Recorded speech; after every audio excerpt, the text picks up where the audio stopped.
firma che il governatore Zaia definisce storica, quella col ministro all'istruzione Marco Bussetti nella scuola grande di San Rocco a Venezia. Un protocollo d'intesa per lo sviluppo delle competenze degli alunni in materia di storia e cultura del Veneto. Parliamo della possibilità, nell'ambito di quelle scelte autonome all'interno della scuola, di poter dar corso a un programma di formazione di alcuni docenti rispetto alla storia, alla cultura e all'identità veneta. Anche qui con la volontà di essere, come si può dire, poliedrici nell'offerta formativa, e quindi oggi noi siamo qui a presentare una firma storica.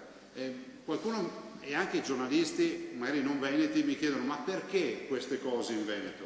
Intanto perché noi qui abbiamo fatto un referendum e i veneti si sono espressi per l'autonomia, e l'autonomia è una condizione di vita, no? Di rispetto delle leggi, ma anche di voler fare.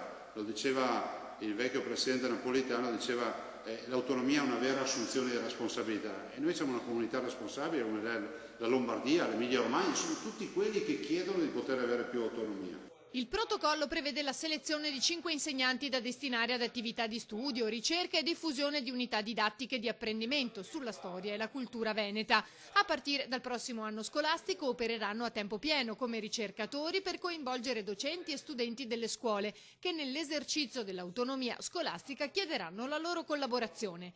Presenti alla firma autorità regionali, rappresentanti dell'ufficio scolastico regionale e del mondo della scuola, anche se evidenzia il rettore dell'Università Ca' Foscari, bisogna andare oltre. Connotare e dare forza alla cultura locale è importante. Io devo dire, rimango comunque convinto che sia importante che la scuola rimanga aperta, guardi al mondo e faccia della propria identità un modo, una forza, attraverso la propria identità dia forza la capacità di dialogare con il resto del mondo.